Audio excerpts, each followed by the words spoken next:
Hello and welcome to the Last Word on Spurs. We hope you're keeping very, very safe and well. Thank you so much for joining us for our second of 4 shows this week. Busy week on Last Word on Spurs. It's what happens in transfer seasons, isn't it? Transfer season seems to create the craziness of Last Word on Spurs, the chaotic nature of it. So thank you so much for joining us once again here on Last Word on Spurs. Big, busy show coming your way. Delighted to be joined once again by the wonderful Sky Sports' very own Lyall Thomas back on the show. Lyall, how are you? Love to have you back on Last Word on Spurs. Of course, delighted to be here as ever, mate. Obviously you reflected it's a busy time. We're doing 4 podcasts this week, so good luck to you guys for that. Yeah, that's commitment, that is. It's testing marriages, Lyall, in all different kinds of ways. So, I know relationships. So we're doing what we can as always here on Last One on Spurs. And thank you so much for giving up your time this evening. Where we're battling the live football. Already got about 300, 400 of you across our platforms watching us live. So thank you ever so much for all your support for Last Word on Spurs as always. And as you guys know by now, we've got to give a quick shout out to our sponsors over at the Beavertown Corner Pin. They are bang opposite your south stand at the Tottenham Hotspur Stadium. We are very excited to get back down there for some amazing pre-screenings they've got of all Spurs' televised away games. With the giant telly in the garden, the pre-match DJs playing the fans' favourites. We're excited to get back down there. And you can book your spot right now for the next televised away game, which will be Nottingham Forest this coming Sunday afternoon. Will Spurs make it back-to-back victories in the Premier League and continue their unbeaten run to the start of the season? You can go and book your spot right now by going to beavertownbrewery.co.uk/pages/corner-pin. Right, it is transfer time on Last Word on Spurs. I think it's fair to say, Lyall, you've had a very busy day. You know, we've seen you tweeting away, keeping us busy here in terms of all things Tottenham. So, I mean, probably the first question to ask you is, in terms of where we're at with Spurs, there's been... Listen, a crazy summer. 7 in, 1 going out on loan, as we know, in terms of Destiny Aduji. He'll obviously come back in the summer. But in terms of the focus, we understand being on outgoings for the moment. What other positions can you see Spurs filling between now and the end of this current summer transfer window? Well, I think that is going to depend on outgoings at this stage. That's what Tottenham are concentrating on at the moment is trimming down the squad. Now, obviously, there's 2 players in particular they want to move out, which is Sergio Reguilón and Harry Winks, obviously the midfield player as well. So, the concentration and the focus really is to move those guys on. They've not been part of the squad. So that's the focus. But then there are 2 other players I think that could also potentially leave, which is more likely to be on loan than permanent deals, and that is Jaffet Tangenga and Bryan Gil.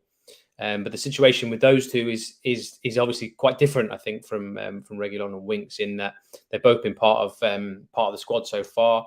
They've both impressed Conte. Conte likes both players. So I think if Tottenham are going to be prepared to let either of them go, then I know, and I've been told, that they want to have quality replacements, better players ready to come in. So they're not going to let those players go unless they have some better players to come in. So that really is the sort of watching brief at the moment. Obviously finding, like I said, homes for Reguilón and Winks, and then if they can get quality replacements lined up and ready to come in, then they might be willing to let Bryan Gil and Jaffet Tangenga go. So in terms of positions, it's going to be, positions that will replace those 2. So it might be another forward and another centre back. That's how I understand it to be at the moment. And there's various different ways in which that could potentially happen. So it's going to be quite an interesting sort of week and a day, I think. Well, almost just a week now. We're sort of in the calm before the storm, which is again why I've got a little bit more time to speak to you guys this evening, because in that sort of final week or final 10 days, there's a few days usually after the match day, like we've just had the match weekend like we've just had, where the final sort of meetings to take place there, where they really reassess, what their options are for the next week or so, and then they go for it. So that's what's happening at the moment. Lots of meetings going on with agents, sporting directors, coaches, managers, at Tottenham, but everywhere as well at the moment. And making some decisions on what they're going to focus on for the final week and how they're going to go for it. So that's what Spurs are doing at the moment. That is about the best way I can sum it up at this stage. It does certainly feel like the momentum's picked up again. It's been quiet for a week and a half or so. Although, to be fair, like last time we was on here, we said it feels like Spurs have done a lot of their business early now. And it'll be interesting to see in these final weeks remaining just how Spurs approach the window, because we understand there's obviously a need to get players out the door that aren't going to have regular first team football. And then at the same time, there's hopefully that Paratici surprise that we all hope is coming. And I know that you've seen many Spurs fans try and angle you towards that, ask you that question: is there going to be any surprises? And again, with Lyall, we're going to cover off all those names tonight. Just to put one rumour to bed, no, me and Lyall don't have the same barber. That's why Lyall's is on point tonight, and mine, I've had my barber absolutely foul on me. So yours is much better than mine, mate. I've had a terrible haircut last time. I actually always go to the same place, near the place where I used to live, and get my haircut there. I mean, go to the same guy for about, I would say about 10 years or more. So and then this past month, I tried to risk it. I thought, go somewhere closer, just because I didn't want to make the journey, because it's quite a big journey back to where I used to live to get my haircut, you see. So I thought, I'll risk it. I'll go with someone else. And I got some trainee kid, and didn't go to plan so much. So yeah, mate. No, listen, you beat me on the hair front. Your hair game's much better than mine. Well, there was about 500, 600 people watching this live thinking, what about haircuts? I've shooting transfers here. Right, okay. No, it's absolutely my fault. I brought it up. I mean, listen, given that, we've seen, like I say, the 7 come through the door, the one obviously go back out and loan in Destiny Aduji. How happy do you think Antonio Conte is with where Spurs are in this summer transfer window right now? Do you think he's where he would want us to be in terms of players that have come in, those that have gone out so far?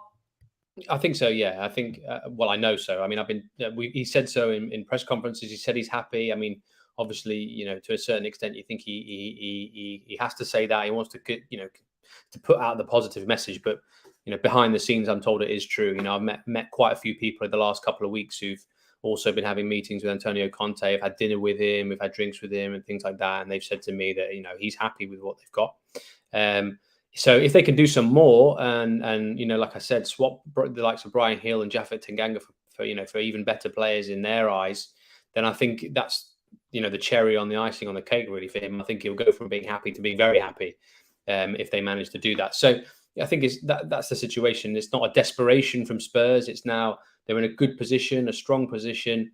The squad is good. We've not seen even remotely the best from them yet, and they've had three good results, really. I mean, obviously the Chelsea game was the only one they dropped points in, but they still play well. And, that was the kind of game last year that Spurs would lose if they weren't playing well. And they managed to get a point from it. And I think even the Wolves game, Spurs weren't at their best and they might have lost that game. Well, they did lose the game last year, but they picked up 3 points even when they're not playing that well. So I think Spurs know they're in a very good position. And I think he'll go from being happy to a very happy man if they can, pull some rabbits out of the hat in the final week of the window, which is not beyond the realms of possibility. So we know Daniel Levy likes a deadline day signing. He likes to ramp things up towards the end of the window and see what they can get. And obviously Paratici is now fully part of that as well. So there is the potential there for some quality additions to come in.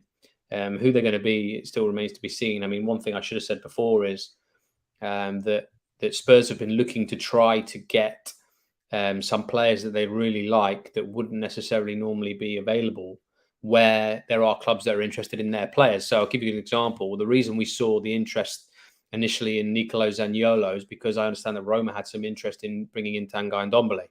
And I think the conversation to an extent went along the lines of, we want to do the deal for him, but we can't necessarily afford the terms on offer. And Spurs said, okay, well, what about if you give us one of yours that we really like Zaniolo, for example? But I think the answer was very swiftly, no, we don't want to sell Zaniolo because he is Mr. Roma. He is, Zaniolo is another one come from their academy. He's their favourite player at Roma. He's the darling of Roma in many ways. So I think they quite quickly realised that they didn't want to part with him under any circumstances. And we obviously ended up seeing Ndombele go to Napoli. So if there is a situation like that arises again where there are other clubs that want Tottenham's players and Tottenham see the opportunity to potentially get one of theirs that they wouldn't necessarily normally be willing to part with, then they might try and do that as well. So that's another thing to bear in mind, I think, when you're seeing rumours out there and clubs involved with Tottenham's players, just to keep that in mind that there's maybe some surprises come that way too. Yeah, I mean, it's interesting, Daniel. Obviously, he got injured last night. I don't know the extent and how bad that injury is, but I mean, do you think that's one we can now safely put to bed, Lyall, this window, Zaniolo? You can't see him being a Spurs I think player. so. Yeah, I think obviously they made the inquiry and Yeah. asked the question, but it never really went any further than that. But again, it's a good indication of the kind of player that Tottenham want, and they want quality because there's no point now. Tottenham, they've got a good sized squad. I mean, they need to trim a few players down, obviously, but they've got a good squad. They've got a squad with lots of options, lots of quality in there. There's no point bringing any players in for the sake of it. They need to bring in players who are going to improve on what they have.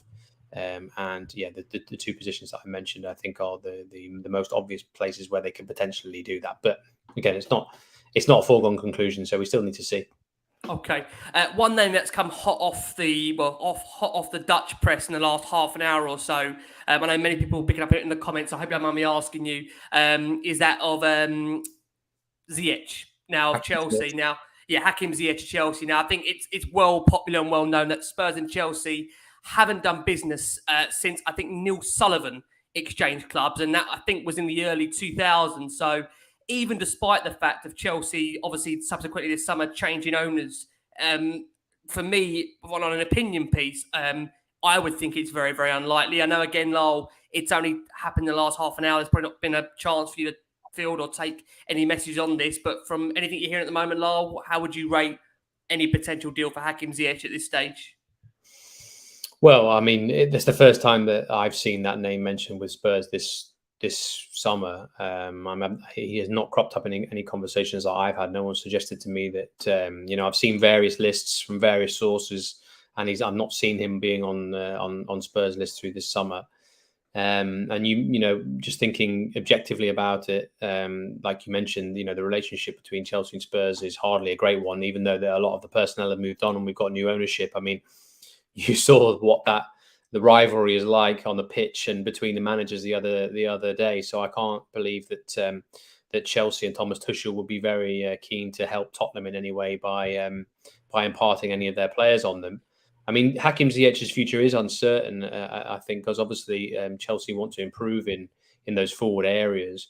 I mean, Christian Pulisic is another player at Chelsea who you could say would actually be more fitting of the kind of profile of player that Tottenham would want. I mean, I think they're looking for someone who's more capable of playing off the left with a right foot. So, that's how I understand would be the ideal player. I mean, Anthony Gordon, we know Tottenham are interested in him and have been interested in him all window. He plays off the left with a right foot. Jack Harrison is another one Tottenham have been really interested in this window and back in January. Right-footed off the left. Zaniolo, right-footed off the left. So, Ziyech, it's a surprising one to see. I mean, I don't have any information on it to give you at this stage. So, I mean, I can make some calls after this and tomorrow to find out. But at the moment, nothing on that one, I don't think. Appreciate it, Lyall. One name that's been continually linked over the past fortnight now. On a personal level, I'm going to be really annoyed if Tottenham don't sign him, seeing I've invested so much time into trying to get his name right. And I'm probably still going to get it wrong now, as I do it in front of Lyall. So we'll have a go at it. Creative midfielder being linked to Tottenham is that of Ruslan Malinovsky. How did I do? Perfect, mate. Smack all right, on. there you go. Well, listen, based on that, bring him in. I mean, there's been reports that he's been told he can leave Atalanta by his manager, Gian Piero, and Spurs are reportedly sniffing around him. I know you reported today that, from your perspective, I think he's a player Spurs have looked at, and subsequently we've heard reports that he dreams of joining Tottenham. He's contributed, I believe, to an impressive 27 assists and netted 130 goals. Net 130 goals, scored 30 goals in 130 appearances. I thought, God, what kind of player are we getting here? Jesus. From your understanding, Lyall, on him, how far down the line is interest, and is he a player we should keep an eye on potentially joining Spurs before the deadline? Not far down the line. I mean, again, there was an inquiry made, and I think Tottenham wanted to loan him, and I don't think Atalanta are keen to do that. Well, I know that, and I'm told that Atalanta are not keen to do that at all. They would rather sell him. So he's 29. He's got a year left on his contract at Atalanta, which obviously makes him potentially vulnerable. But I think if you're Tottenham, we know that Tottenham and the club in particular prefer to sign younger players at every opportunity. So the 29 thing, it automatically puts the club off. There are other players out there, better players, I think, who are also 29 with a year left. Wilfred Zaha being one of them, for example, who I think Spurs should sign, but I've been told that he's too old for them as well. So Malinowski would make a sort of another option for them on a loan for a year that they could bring in, while they're waiting for the real first choice targets to become more available in January or next year. But committing to a 2, 3, 4 year contract to him is not something that Spurs seem to be willing to do. So I think that one's has gone away as well for the time being. If Spurs are going to commit to buying a player and committing transfer funds and a 3, 4 year contract, then they're going to want to do that for a younger player. So I think the Manchester one's gone away. No problem at all. Just to put to bed, Lyall, listen, there is still these lingering, I'd say they're very, around James Madison. Now, I haven't seen James Madison linked to Tottenham by any real credible source for quite a substantial period of time. From what we last heard, Newcastle had a couple of offers put in for him, knocked back. Just to confirm from your perspective, James Madison, is that any potential move from Tottenham before the end of the window as far as you're concerned at the moment? Yeah, it's another difficult one to see, to be honest, because Tottenham do like him. The club have liked him for a long time. They liked him when he was at Norwich, and they had a sniff at it. But when he went to Leicester, so the club are sort of long-term admirers of James Madison. That's how I would describe it. But he, again, is not a player that Leicester want to sell. They've already rebuffed approaches from Newcastle, several approaches from Newcastle, and again reiterated to Newcastle that he's not for sale. Clubs have been quite keen to try to take advantage of Leicester's situation because the model of Leicester is built on making, at least one big sale of a player every summer. But the players that Leicester have been willing to sell are not hugely of interest. And so clubs have been interested in players like James Madison, obviously Chelsea, and Wesley Fofana. Those are the players that the clubs would rather sign, but Leicester are not keen to let them go. So I think Madison is just not for sale. It would take huge amounts of money, I think, for you to get Leicester to even think about climbing down from that position. So I don't see it. Okay, and just one more as we're on the subject of creative-minded attacking midfielders. Paqueta, a player again that's been, I think, tentatively linked with Spurs. Spurs. Offered to every Premier League club going, Lucas Paqueta. Yeah, again, one we should maybe rule out. No, I think if Spurs were determined to sign Lucas Paqueta, they'd have done it by now. He's been available all window, and there's been various intermediaries that have been offering him around and trying to get him into the Premier League. And again, I think Tottenham will be looking at other more quality options that suit them a little bit more than Lucas Paqueta. Okay, well, listen, thanks for that, Lyall. That's kind of cleared up where we are in terms of those creative attack-minded midfielders. We've got lots of wingers to be asking Lyall about, but we will just go for our first break of the show for our listeners on audio. For our watch audience on YouTube, we've got a good 600 of you, 700 of you plus watching us across all of our platforms. So thank you so much again for all of your support for Last Word on Spurs on, again, a match day night that we're facing here. So really do appreciate all the support for Last Word on Spurs. And we've got the brilliant Lyall Thomas with us from Sky Sports, guiding us through not just yet the end of the transfer window. We're still midway, as much as everyone wants to see where Spurs have ended up with. We're hoping for a couple of more surprises, but we do know there's a real focus on outgoings as well that we'll be asking Lyall about during this show. Also, some news today, Lyall, is that of Everton sensation, really, Anthony Gordon. We've heard from a couple of different sources that Spurs may look to potentially hijack that bid, but I know Sky Sports today simply making it clear that I think Everton are in a position where they may now consider an offer from Chelsea potentially for the player. It does appear at this stage that maybe Chelsea's advanced interest is further down the line than Tottenham's. Can you let us know where we are with Anthony Gordon and whether that is still a potential move on the cards to Tottenham at this stage? I think it's unlikely. I think Tottenham are not going to get involved in a bidding war with Chelsea. And I think what we understand now at this stage is that the player actually is looking at the move to Chelsea as something that he wants to do.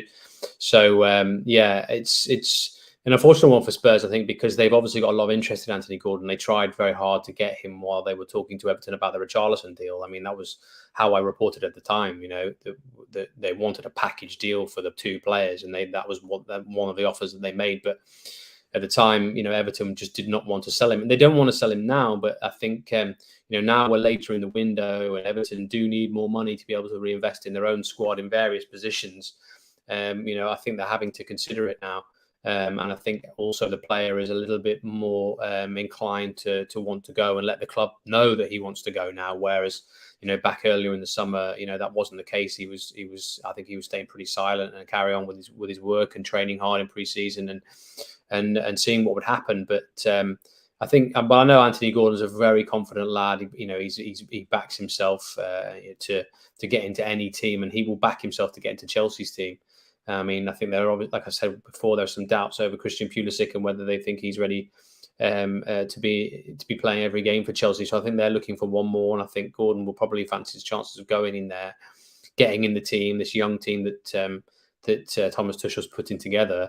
And if he plays every week for Chelsea, then I think he'll have one eye on trying to get into Gareth Southgate's plans as well for the World Cup if he possibly can. So I think that's the motivation of the player, and he's obviously got a better chance of doing that if he does play at Chelsea. So that one seems to be advancing at the moment, and Tottenham are interested. I do understand that Tottenham have been making some calls over the last few days to check on that and to see what the situation is, but I don't see them getting into this bidding war with Chelsea when it seems like the player wants to go there. I'm interested to know from you, Lyall, just on Gordon. And again, obviously, I understand Chelsea's interest looks like it's further down the line than Spurs at the moment. But would that have been a club signing, or do you think that would have been a Conte signing? Was that difficult to really tell? Yeah, Gordon. What do you think on that? I think both. I think definitely from the club side, they would really like to do that. I mean, young English players is something the club like to invest in. Anthony Gordon is a homegrown talent. He fits the profile of the player that they want perfectly. A young homegrown one that can come in and compete with the place for Heung-min Son. I mean, I think that's also a difficulty as well from Tottenham's point of view and the players' point of view is. I think there's more window of opportunity to actually play at Chelsea at the moment than there is at Spurs because, I mean, if you're Anthony Gordon, you're coming in, you're trying to get into that front three ahead of Son, Kulusevski and Kane. That front three is established and set now, really, as the front three and one of the best front threes in Europe. So, whereas I think Chelsea's front three is a little bit more open up for grabs. They're looking at also bringing in Aubameyang in up front as a striker. They just put Raheem Sterling in as well. So they're in a bit more of a transition, I think, phase, Chelsea, and there's more scope there to cement a place if you're Anthony Gordon.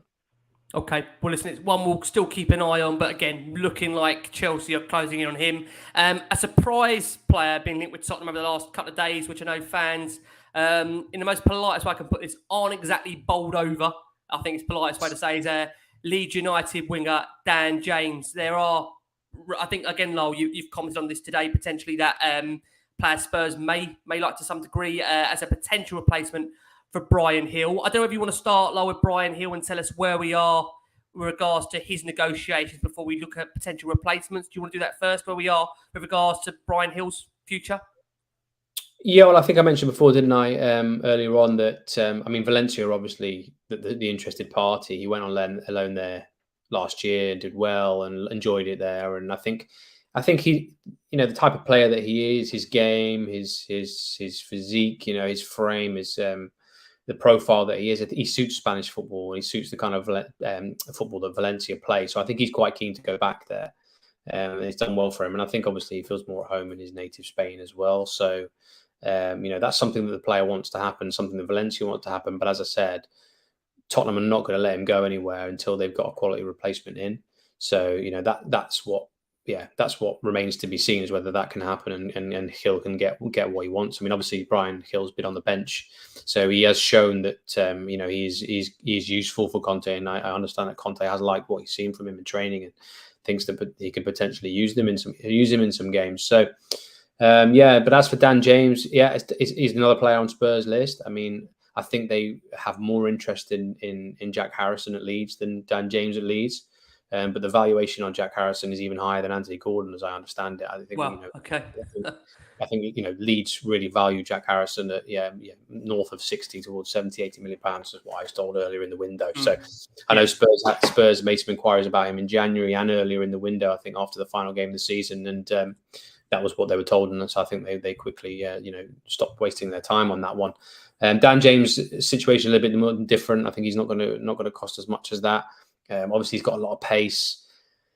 He has still got a lot of potential, I think, Dan James. I mean, obviously he went to Manchester United with a lot of expectation on his shoulders. Probably too much expectation, I think, at that stage of his career. It was a bit too early for him to go to a place like Manchester United. I think he probably could have done with the Leeds move straight away. So I think that's affected opinions of Dan James a little bit. The fact that he went to a big club and it didn't cut it and has had to step down a level.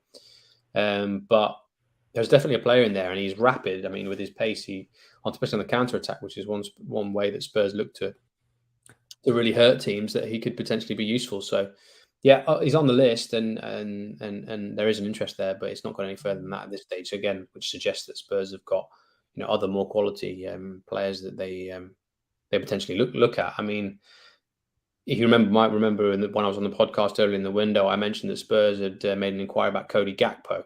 Now, obviously, Cody Gakpo he hasn't gone anywhere.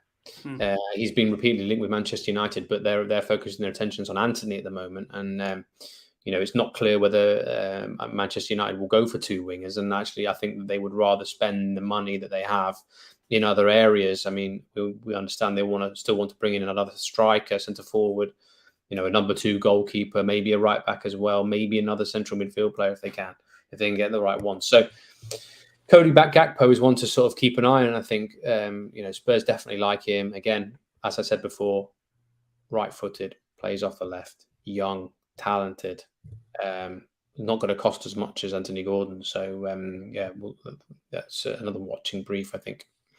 I mean, the interesting thing, what Conte has said now with regards to any players leaving the club, bar the quartet that we already know have already been sanctioned the moves. So obviously Reguilon, Winks and Domblé Lo-Celso, 2 of them obviously have already gone. Looks like Hill's imminent.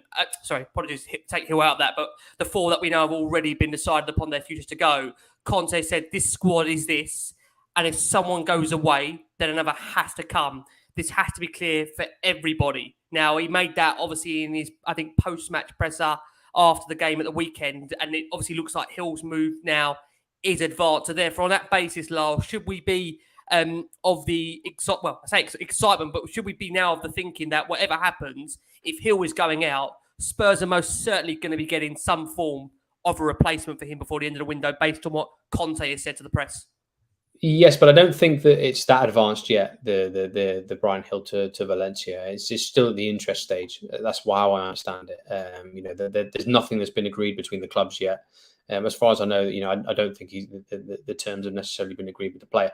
I just think that the player wants to go there, and I think that's something that Valencia would like as well. But it's not close to happening at this stage. It's not been agreed yet. So, yeah, where Spurs are with getting a replacement in, I mean, nothing close at the moment. We'd know more about it by the stage if it was very close. But we're in the last week of the window, so things will move quickly if they're going to happen. Do you think, though, that based on the Hill speculation at the moment, do you think it's a case that Spurs will already have the replacement lined up before they announce Hill's departure, or is that difficult to tell in what order they'll go in for that? Yeah, I think they'd have to. I think they'd have to be they would have to be very sure that that one is ready to come in, almost through the door before they allow that to happen. If not, they actually want to make sure that the player was signed and in the door and everything done and announced before they allow the others to go. So yeah, Tottenham are not just going to allow their squad to be weakened for no reason. I mean, these players might prefer, to go and play at Valencia or something like Tanganga, maybe in Milan or something, but because they're going to get more game time than they are at Spurs. But Spurs are not going to allow their squad to be weakened. It just makes no sense for them. Okay, no problem at all. I mean, just in terms of Jack Harrison of Leeds, you said that he's got at the moment you think he's got a higher valuation than Anthony Gordon. So I presume on that basis, as much as Spurs may have an interest there in Jack Harrison, as things stand, based on what Leeds have done so far this summer, the big name players that have left that club, do you think, again, that's highly unlikely we'd see Harrison to move to Spurs in this next, 8 days left of the window? Yeah, he's just going to cost too much. Just going to cost too much. So okay. Other players that have linked in terms of wide options, which I know, again, these have been on the radar for quite a while. I know you've reported on them so many times on Last Word on Spurs. That's of Newcastle's Alan Saint-Maximin and Wolves winger Adama Traore. Now, both of these players come with their own different attributes, skill set. I know they can equally frustrate fans, but they can both provide moments of brilliance. Maybe in Traore's case, less moments of brilliance. But from your understanding, I mean, listen, these two names have been linked so many times now. I feel like I've done this with you over the course of the last 2 or 3 years, and these names have still kept on coming every window. I mean, will this be the window where Spurs take the plunge and do get one of those guys in place of Brian Hill? No, I don't think so. No, I think as far as Alanson Maximum is concerned, I mean, he's very valuable to Newcastle. You know, he's one of their most influential and instrumental players, and Newcastle don't want to sell him. They want to keep him. He's you know, one of the focuses of the squad that they're trying to build. I don't think they're trying to get him out. So there's that point. I think other clubs obviously like him. You know, he's got a lot of flair, a lot of skill, a lot of ability, great at running at defenders. You know, he scares the life out of defenders, but I think there's still questions over his end product as well.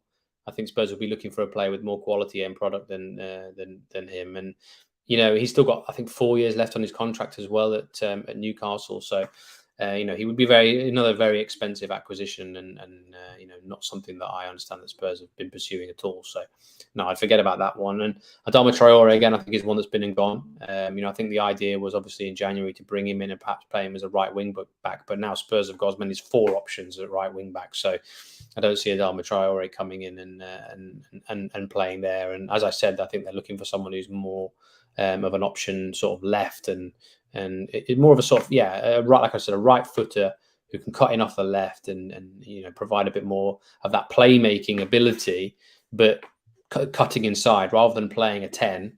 You know, I know a lot of people have been sort of crying out, well, we need another creative midfielder, Spurs, and they need an attacking midfielder, someone who can play that 10 role. I think they're looking for somebody who can be creative, playing on the wing and moving inside. You know, a bit like Kulusevski does. Yeah. Okay. I mean, listen, interesting. Thank you so much for that, Lyall. What we will just do is we'll just go for our next break of the show. For our listeners on audio, for our watchers on YouTube, thank you again for all your support. We've got a good 600, 700 of you watching us across all of our platforms, waiting on what Lyall's going to come out of Lyall's mouth for all the Spurs' summer transfer window updates. Again, been a busy day with no actual movement just yet in terms of official confirmations for Spurs in the transfer window. We are going to turn our focus now to some of the outgoings at Spurs and see where we are with those. I mean, one that we do know did happen and has happened, Lyall, and that's of Giovanni Lo Celso, who completed his loan move to Villarreal, which was last Friday now. As we understand that there's no option to buy in a deal, and a 26-year-old can be recalled to Spurs in January if there is a move that deems fit for both Tottenham and the player. So both have to agree to that. Do you think that deal suits both parties? Well, I think that I think it definitely suits the player, because the player wanted to go to Villarreal. I mean, he had his heart set on it. You know, he had other interests as well from clubs like Fiorentina and a few others in Italy, but he had his heart set on Villarreal. So I think that was the only place that he really wanted to go. So it definitely suited the player. Whether it suited the clubs, I'm not sure. I mean, I think they definitely wanted an option to buy him, but I don't think they were willing to meet the valuation on that option that Spurs had on him. So they just couldn't come to an agreement there. And I think that also the best thing to agree on was for him to just go there on loan and then perhaps revisit it in January or revisit it again next summer. You know, he had been waiting a long time and been patient to get that move this summer. So I think it just needed to go through. Okay. Antonio Ndombele, another one, Lyall, that again, rubber stamps confirmed. He has now joined Napoli on loan for the rest of the season with an option to make that move permanent. Are we aware, Lyall? I mean, again, there's reports that, from what we understand, you know, the loan fee. Now, bearing in mind what Spurs paid for this guy, I mean, it's incredible. €1 million loan fee that works out and equates to around 850,000 GBP. Now, I know obviously in terms of, you know, outside of real life, I mean, that's a lot of money in terms of obviously normal days. But I mean, football wise, it's a nominal fee for a guy that was Tottenham's club record signing. Are we aware if Napoli are covering a majority of those players' wages? I'm not sure what the actual ratio is, but they're definitely covering some of it. At least half, I understand it, is how it was described to me. But I don't know exactly what the financials are in that respect. But again, there's another move that needed to happen, isn't it? He needed to get out and needed to go elsewhere. and play his football, and wanted to find the biggest club that would come along for him, and that's been Napoli. So it suited all parties, and good to see him playing elsewhere, because again, there is a player in there somewhere. I think at times at least. Yeah, really talented player when unfortunately he wants to be. That's the shame, I think, with Spurs fans. Just intrigued to know both on Ndombele and Lo Celso, were there any real other interest from clubs outside of those two that they ended up joining out of interest? Yeah, I mean, Fiorentina were very interested in Lo Celso, and that would have probably where he'd have gone had Villarreal not agreed the loan with Spurs. And then Ndombele, had a few. Galatasaray tried, but I don't think he was very, very keen on going there.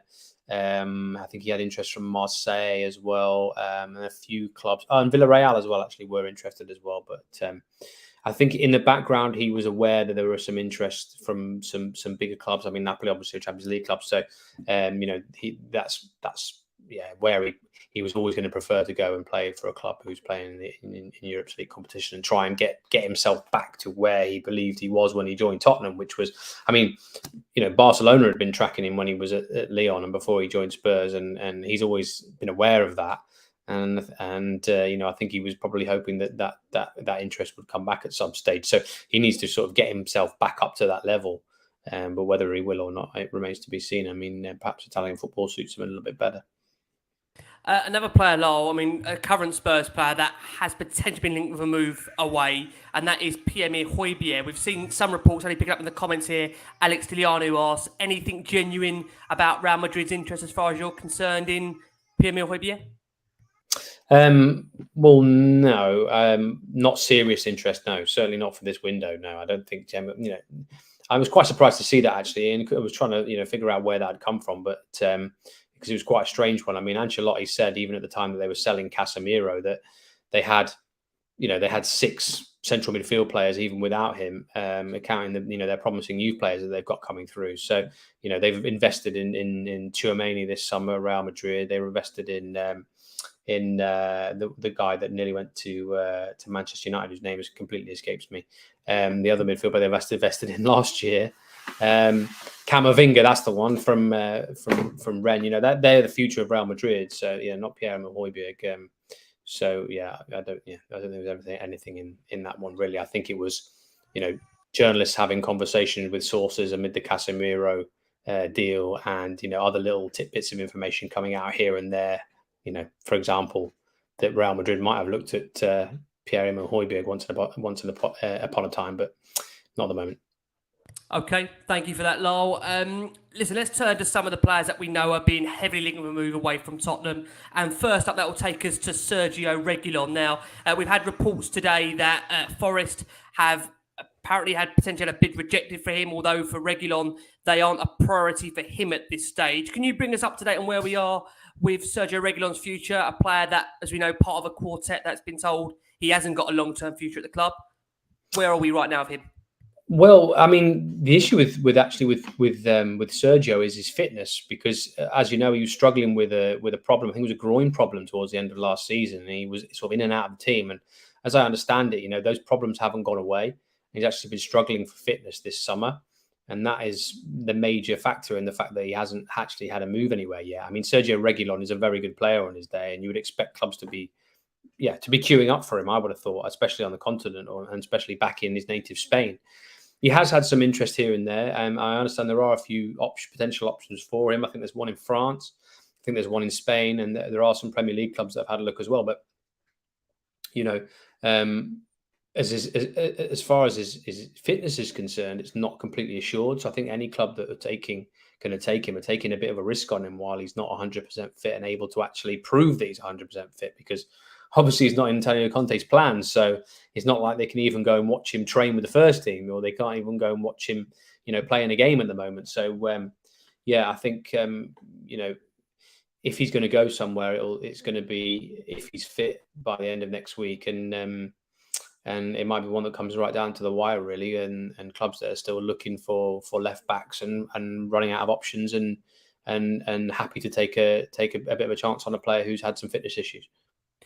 I am really surprised, Lyall, by his lack of real genuine interest. I appreciate he's carrying the injury, but when you think when Spurs got him, there was such a hype around the fact Spurs got that double deal with him and Bale, and there was almost this air of confidence that Reguilon probably might be the better long-term prospect out of the two. I think everyone knew with Gareth Bale we were going to get him for a season, but with Reguilon, there's a real excitement around what the guy could bring. Just simply haven't really seen that in a Spurs shirt. Again, when Conte come in even more so, there was a real belief Conte would get the best out of him.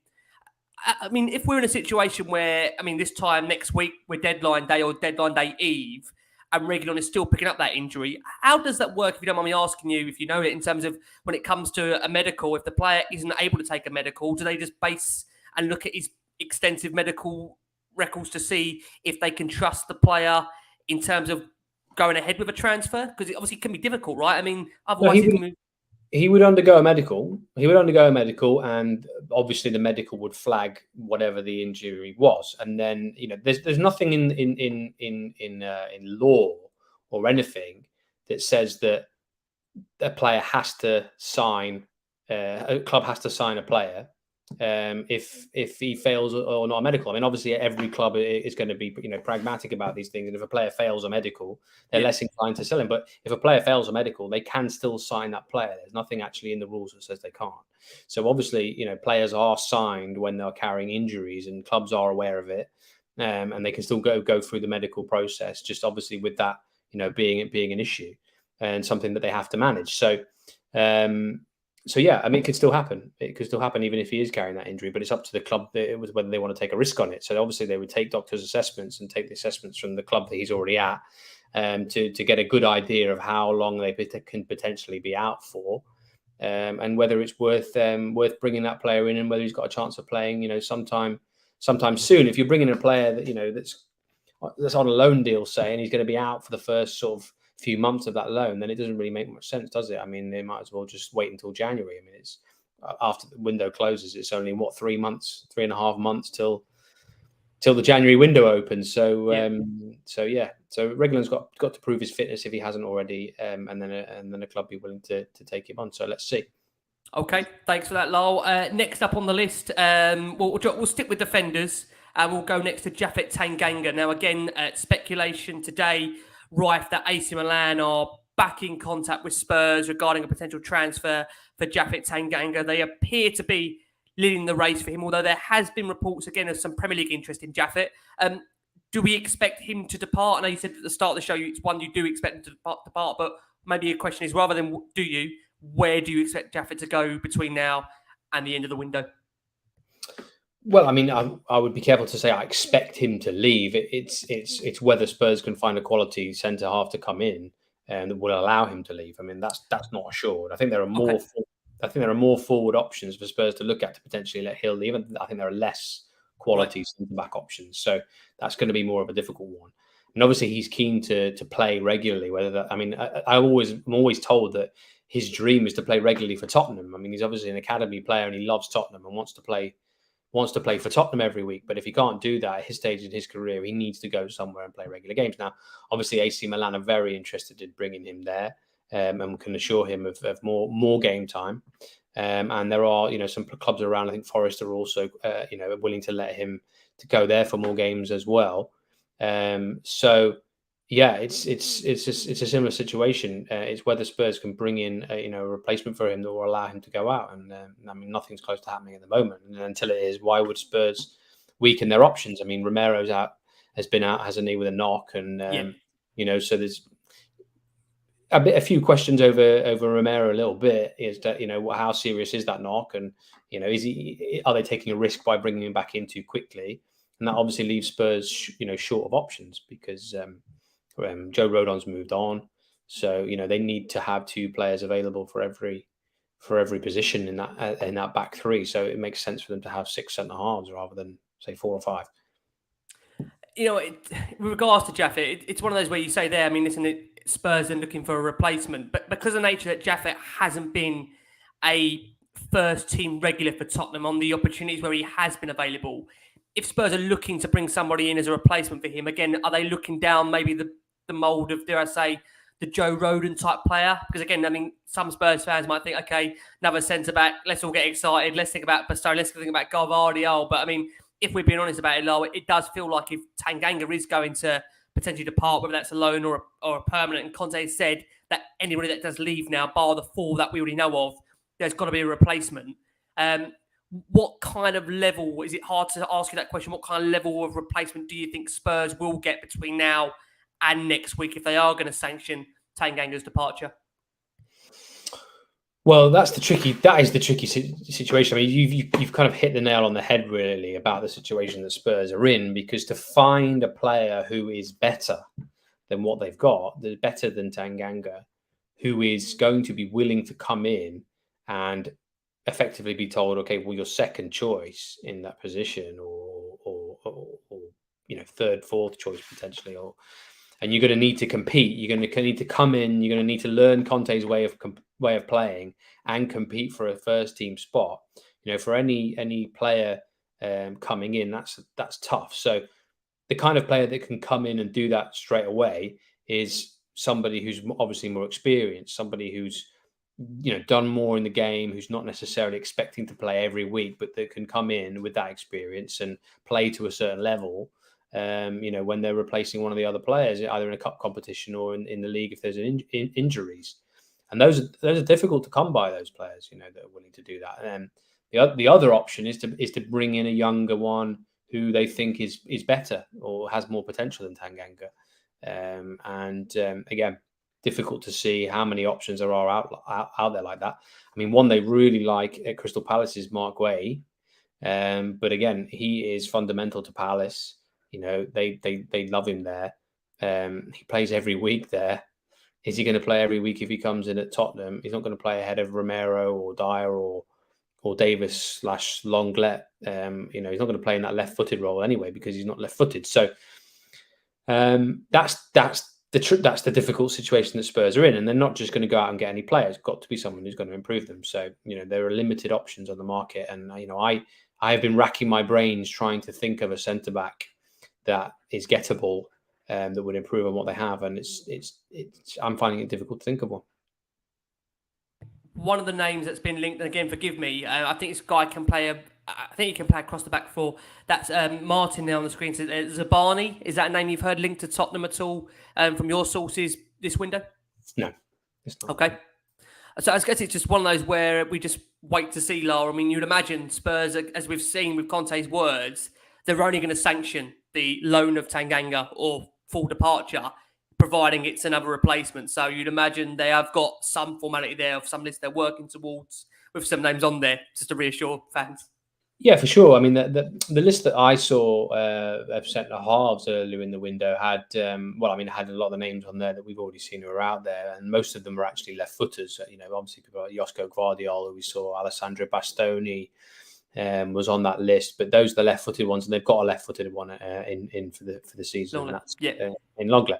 Yeah. The right-footed ones that I saw on that list were Gueye and Milan Skriniar, but Milan Skriniar, I think, is going to stay at Inter Milan. PSG had a look to try and sign him, but again, I think he's going to stay at Inter Milan. So, like I said, I've been racking my brains trying to think of who the quality one is that they could potentially bring in that's gettable and affordable, as well as going to be willing to fight for a place. And I'm struggling to think of one, but I will be spending the next week trying to work out and speaking to as many people as possible to see who that might be. Yeah, I mean, one that I can't imagine would be allowed to leave now, bearing in mind, the business that has been done at Wolves. They've obviously lost quite a few senior figures there. Is Kilman? I mean, a really, really good centre half at Wolves. I mean, again, one that probably may not have had any interest from Tottenham, but that would be a player that I think we'd all love at Tottenham. Really, really good centre back there for Wolves in Kilman. Yeah, very good player. But again, not heard his name mentioned with Tottenham. I think Wolves again would be loath to let him go. I mean, they've obviously sold Conor Cody. Kilman now is the focal point of their back four. So. Okay, thank you very much. What we will just do is we'll just go for our final break of the show. For our listeners that are on audio, for our watching audience on YouTube, we've still got a good 600-700 of you watching us live on Last Word on Spurs. So thank you so much again for all your support. We're joined by the brilliant Lyall Thomas from Sky Sports, giving up his time to give us Spurs fans an update where we are on the summer transfer window. We're conscious lots of different speculation today. and Lyall very kindly giving us exactly where we're at for Tottenham, both in terms of incomings, outgoings, and everything around the football club transfer-wise. A name, Lyall, that hasn't cropped up so far today in terms of any news, but one we're still keen to ask you about, and that's Pape Matar. He joined Spurs back in August of 2021. Actually still yet to make his full debut for the club after spending last season on loan at Metz in Liga. Do you think he's likely to head out on loan before this current window closes? Well, yeah, that's an interesting one, potentially, but I've not had any concrete information as to whether Spurs have actually made a decision on that yet. So that suggests to me that they're still looking at him in training, that they like some of the stuff that they've seen in training and in pre-season, and that actually they might think it would be better for him to stay and learn and continue to develop under Conte for the season. I mean, or I say the season, or at least 6 months, not even 6 months, 4 months and a bit until we get to January. Whereas Jaffet Tangenga and Brian Hill not, but Jaffet Tangenga was here last season, playing under Conte and learning Conte's, his system and his style of play and his tactics and everything. Obviously, Pape Matar was away at Metz, so he's still new to the Conte fold, and it might make more sense for him to learn more from being with Conte for the next few months. So yeah, I haven't heard that he's definitely available yet. So we'll see on that on the next week whether they'll let him go. Okay, thanks for that, Lyall. Some news that's kind of come forthhand to us here at Last Word on Spurs, and listen, feel free. I think this is why we want you here, because again, we know, like I say, you're only going to put out stuff that from your end, is definitively true and is what's actually happening. I mean, Jed Spence. Listen, there was a lot. There was a lot of I think excitement for the signing of Jed Spence. I mean, listen, Lyall, I think we had you on in the last few months, and even I think last time we asked you about Jed Spence, and there was excitement to get the deal done. I mean, he's yet to feature under Antonio Conte, hasn't made the last two squads. There's been some reports out there that essentially saying that for Conte, he doesn't feel the player is ready yet, and he maybe would be beneficial to have a loan. I mean, it would feel very, very, I think, at this stage to bring him in and then loan him out in the same window I don't know. It doesn't really make sense to me, that. But, Lyall, have you heard anything from your end about Jed Spence and whether, if he's not going to get regular games under Conte, bearing in mind, as we've suggested, they've got a number of different right wing-back options we've run through. They've got Doherty there, they've got Emerson there. He's got Lucas Moura that can play there. I dare I say he's even got Kulusevski that he has used there also last season. Jed Spence, I mean, that's 5 names down. Do you think Spence will play this season, or would you be surprised if come next week Spence does go out on loan? Well, I can tell you he's not going to go out on loan. That's not going to happen. He's not available for loan at all. He is part of the squad, and he's learning under Conte, and he's there to be developed, and the club want him there, and the manager wants him there. So you can rule that one out. Yeah, he's not going to go anywhere on loan. And will he play?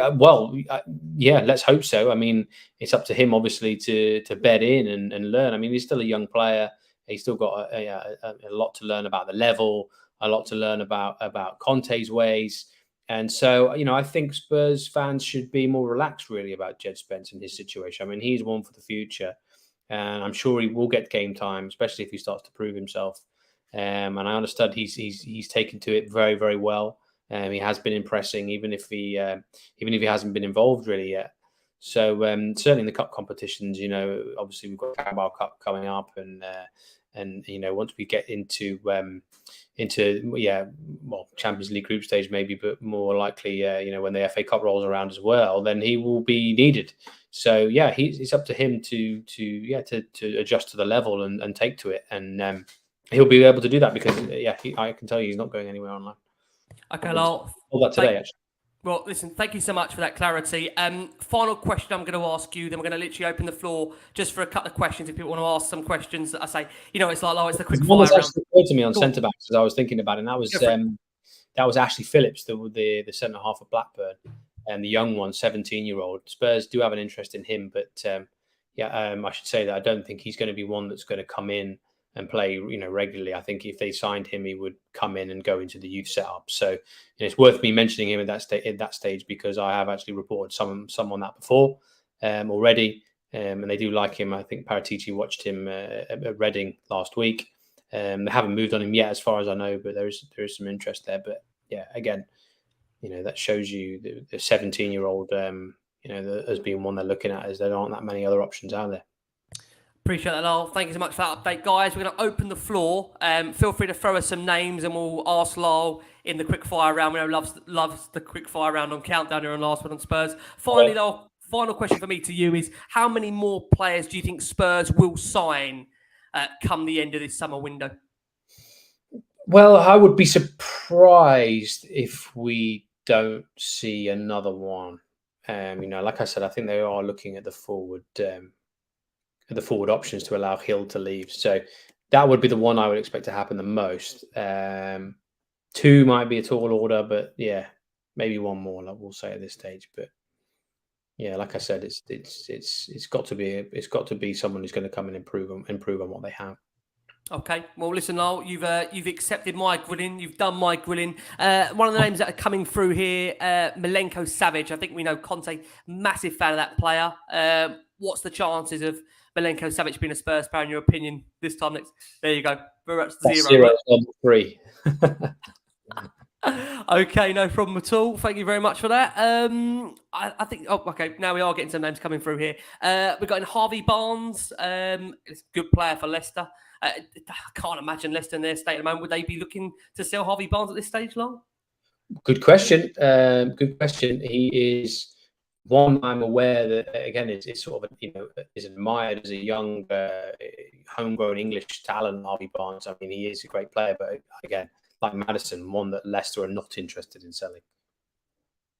Okay, and I think also finally, Adrian Selim asks anything bringing back to a centre back, Nikola Milenkovic. Oh yeah, Milenkovic is a good shout actually, because he was one that Spurs looked at last year, I think, or in January, wasn't it? When I think it was last summer, wasn't January, it was last summer they looked at him, and there was some interest there. But I'm not aware he's one they're looking to do now at all. That's not been mentioned to me, and it would have been mentioned to me because I've got some good contacts around the player and in Italy with regards to him. So I think I would have heard about it by now. But good point. I will ask that question, I think, tomorrow. Okay, and I know another name was linked last week, James Garner of Manchester United. Probably on search for regular first-team football. From what we heard last week, Spurs were one of a number of clubs interested in the youngster. Have you heard anything from your end on James Garner? No, Nottingham Forest were interested in him, but I think that's gone away after they signed Morgan Gibbs-White, but because he was on loan at Forest last year and did well. But again, young player, needs games. He's not going to get those games at Spurs. Okay, well, Lyall, thank you ever so much. Like I say, it's never a transfer window on Last Word on Spurs without you joining us. So I can't thank you enough, as always, for finding the time to come on Last Word on Spurs to give us your thoughts on the window. I'm sure, like I say, we'll be getting you back at some point, 100%, covering all things Tottenham for us, Lyall. Finally, for anybody out there that I can't believe doesn't know where to find you, Lyall, in terms of all the latest transfer news, just want to give us just a quick spiel of where we can find you, Lyall. Well, you can find me on Twitter at Sky Sports Lyall. I put all my, all the stuff that I report myself goes on there. But also there's plenty of other, Sky Sports news stories that go on there as well. And obviously you can, find my stuff across all Sky Sports news channels. If you're watching the channel 409 on Sky, a lot of my stuff goes on there, of course, as a news editor. That's my job, is to put news on there every day. And the same for skysports.com and the mobile app and the tablet app and everything like that. So yeah, that's how you can find me, and that's how you can find what we do at Sky. Amazing. Lyall, as always, lots of love for you in the comments. Thank you so much, as always, for giving up your time for Last Word on Spurs. We really appreciate it.